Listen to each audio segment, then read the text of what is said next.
I can confidently say that almost every boss on this list killed me a minimum of 5 times. Hey everyone, I'm Ricky with WatchMojo, and today we're counting down our picks for the top 10 hardest modern video game bosses. Before we begin, we publish new videos every day, so be sure to subscribe and ring the bell to get notified about our latest videos. Before we start, can I quickly tell you guys about today's sponsor, Raid Shadow Legends? It's the ambitious turn-based RPG with an amazing storyline and PvP that the developers claim can rival console titles. The biggest draw to the game are the hundreds of champions you can collect and customize, which is good because the game is getting really big, fast. And there's an upcoming launch tournament with crazy prizes starting soon. If you download the game via the link below for iOS and Android devices, you'll get 50,000 silver and a free champion as part of the new player program. And it's all free, so you'll... And my heroes just got barbecued by a dragon. Number 10, Mr. X, Super Tyrant, Resident Evil 2.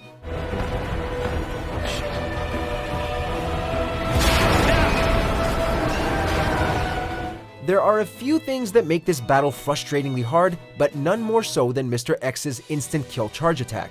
If you're low on ammo at this point, the fight is basically impossible, as you have to stagger Mr. X with a shot to the heart while he's charging up to lunge at you. And it's likely that you will be low on ammo at this point because most of the fight has you unloading bullets into the monster's heart, which is pretty small and easily missed. Then there's the issue of the platform itself and how small it is compared to the enormity of the boss. Not to mention his decent speed, long reach, and powerful regular attacks. Aim, shoot, don't miss. Number 9, Vergil, Devil May Cry 5. How many times have we fought? Hard to say. It's the only memory I have of it since we were kids.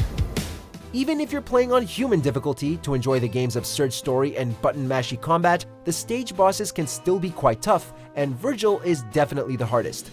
In Dante's final battle versus his brother, the first half of the fight is manageable if you keep moving and only attack when there's an opening.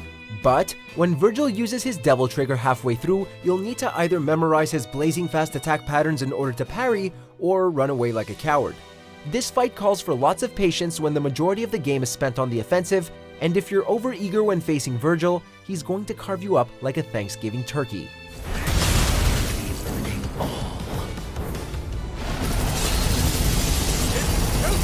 Number 8, Morgan Freeman, South Park: The Fractured But Whole. You're digging your own grave, kid. Morgan Freeman is without a doubt the hardest boss in the game, but luckily, he's also an optional one. Unfortunately, if you're looking to win that illustrious Farts Over Freckles trophy, you're going to have to brave this boss fight at some point or another. But we really don't recommend trying to fight Mr. Freeman until you've beaten the game and your character is upgraded to the max, because he starts off with 9,999 hit points and has a powerful fart attack that can kill any of your party members instantly. Also, in the second phase of the fight, he has twice the number of turns as the first. You're going to need a whole lot of healing potions and double the amount of patience to survive this battle. Now, put those tools away before I shove them up your ass. Number 7, Sigrun, the Valkyrie Queen, God of War.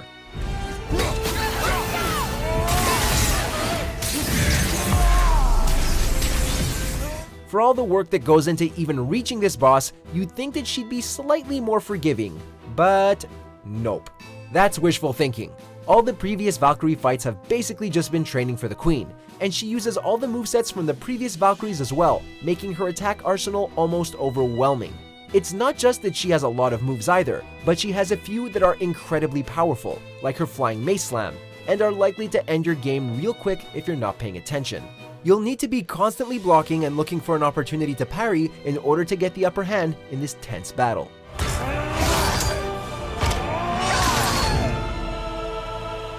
Number 6, Sans, Undertale.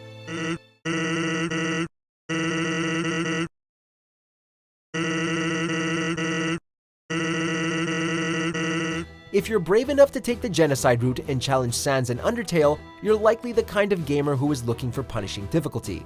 Well, congrats, you found it. You'll need to memorize these grueling minigame patterns within an inch of perfection while continuously dying over and over again due to their frustrating difficulty. Seriously, just watching some of these patterns makes us feel dizzy. There's no other way to progress this battle but to fight Sans, so make sure you bring as many recovery items with you as possible. He's not impossible, but he can sure feel like it at times.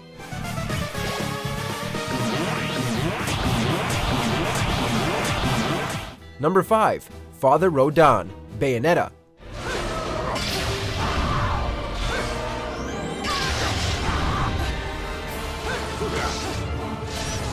Like a lot of other hidden optional bosses, Rodan's difficulty level is unlike anything else experienced in the main campaign. While the first Bayonetta game is quite challenging on its own, there's literally no room for error with Rodan, what with his blindingly fast speed and punishing attacks. One wrong move and you'll lose almost all of your health bar, or even be instantly killed. Also, halfway through the battle, Rodan starts using his most powerful attacks more frequently, making this fight seem almost unfair. Dodge, dodge, and dodge again. Be confident and precise in your attacks, and most importantly, may the video game gods smile upon you because you're going to need all the help you can get.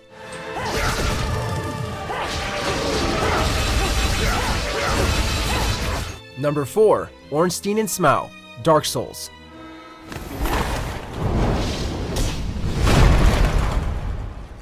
What's worse than facing off against one incredibly punishing boss? Well, two bosses of course. Ornstein and Smough are designed to test your patience, what with Ornstein's constant lunge and homing attacks somehow always finding their mark no matter how much you roll, and Smough's much slower though more deadly hammer attacks destroying your health bar. If you lock onto either of them, it's basically game over, as the other will eat you for lunch. Choosing which boss to kill first is a tough decision too, seeing as the remaining boss becomes doubly as powerful in the second stage of the fight. But the real challenge comes in dodging both bosses successfully while they're still alive. Good luck!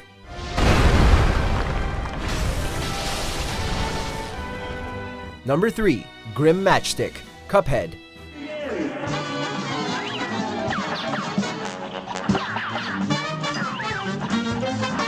As if this fight wouldn't have been hard enough just learning Grim's attack patterns over 3 forms, but dealing with the randomly occurring cloud platforms just seems cruel.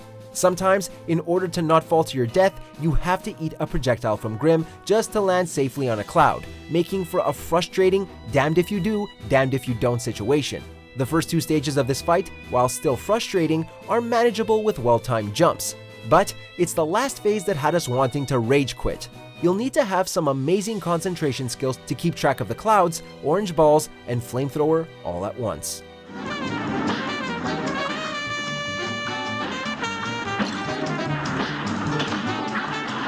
Number 2. Orphan of Kos, Bloodborne: The Old Hunters.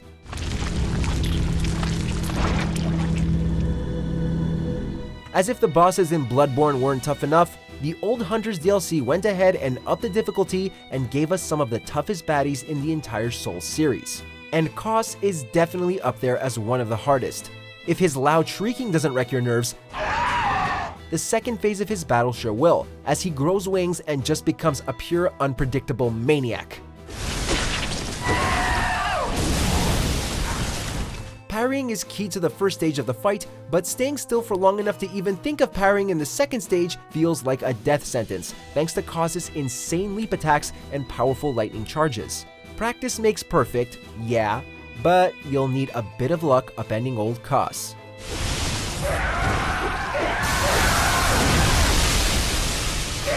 Number 1. Ishin, the Sword Saint, Sekiro: Shadows Die Twice. Which means Sekiro. I must destroy you.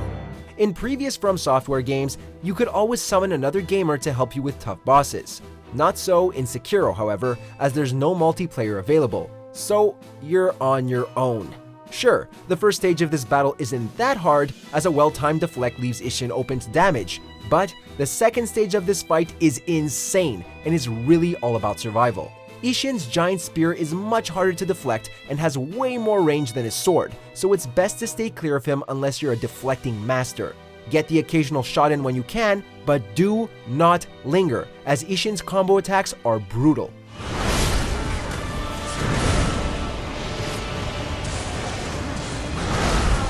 There's nothing like dying repeatedly to toughen you up.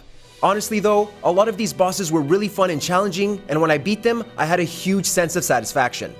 Alright guys, thanks so much for checking in. Let us know which one of these bosses gave you the toughest time, and for more video game boss fights, check out these videos over here.